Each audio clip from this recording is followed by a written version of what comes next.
हम हैं आपके बीच न्यूज 24 फर्स्ट एक्सप्रेस, बुलंद आवाज जुर्म के खिलाफ हर शहर की खबर देखिए सिर्फ न्यूज 24 फर्स्ट एक्सप्रेस पर।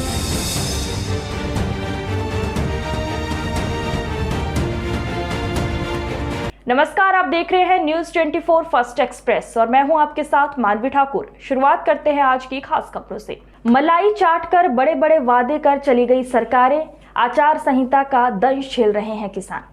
राज्य सरकार ने छुट्टा मवेशियों का भार जिले के ग्राम पंचायत अधिकारियों व ग्राम पंचायत के प्रधानों पर थोप दिया है, लेकिन न पहले किसानों की फसलें बच पा रही थी और न ही आज के समय में किसान अपनी फसलों को सुरक्षित देख पा रहे हैं। ब्लॉकों में बने गौशालाओं में गौवंश रहते हो या ना रहते हो, लेकिन आपको बता दें कि दिन हो या रात हो, हर समय किसानों के खेतों में दर्जनों छुट्टा गौवंश देखने को मिल जाएंगे। योगी सरकार में राज्य स्तर से लेकर जिला स्तर के अधिकारियों ने किसानों को गौवंशों से निजात नहीं दिला पाई और योगी जी कहते हैं कि उत्तर प्रदेश ही नहीं पूरा देश तरक्की कर रहा है, लेकिन किसान की फसलें उजड़ती देखकर ऐसा बिल्कुल नहीं लगता कि देश तरक्की कर रहा हो।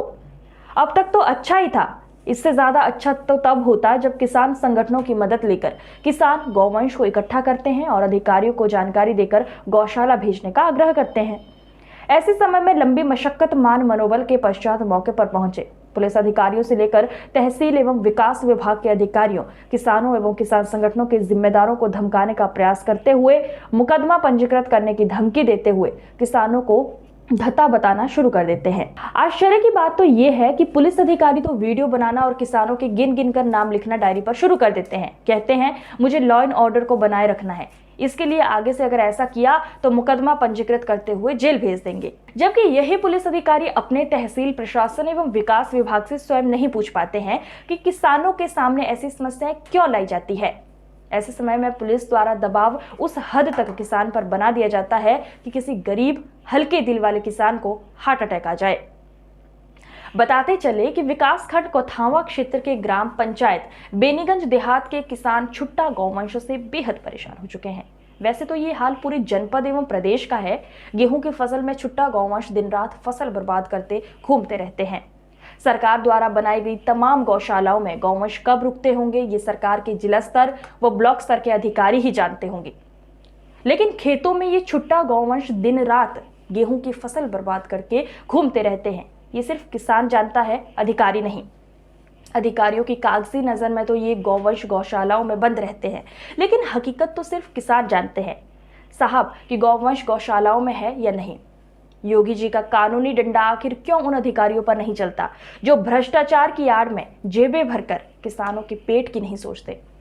अगर ग्राम पंचायत अधिकारियों व ग्राम पंचायत के ग्राम प्रधानों को गौशाला बनाकर गौवंश गौशालाओं में रखने की जिम्मेदारी मिली है, तो आखिर कब गौवंश को गौशालाओं में रखने की जिम्मेदार अधिकारी ग्राम प्रधानों के द्वारा जिम्मेदारी निभाई जाएगी, जबकि ग्राम प्रधानों के अनुसार उन्हें किसी प्रकार का शासन की ओर से बजट ही नहीं दिया गया है जिससे वह अस्थायी गौशाला का निर्माण अपने ग्राम पंचायतों में कर सकें।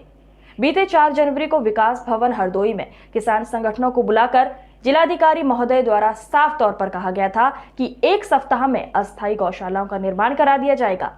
परिषद जमीन पर अभी तक अमली जामा पहनाया नहीं जा सका, जिसका खामियाजा गरीब किसान अंधेरी रात में रबी की फसलों को बेचकर जंगली जानवरों से दुर्घटनाओं को झेलते हुए भुगत रहे हैं। देहात के अलीपुर गांव में गौवंशों से पीड़ित किसानों ने करीब 200 गौवंशों को इकट्ठा किया है अलीपुर गांव की सड़क के किनारे, और अभी तक किसानों के द्वारा गौवंशों को इकट्ठा किए जाने का कार्य बराबर चल रहा है।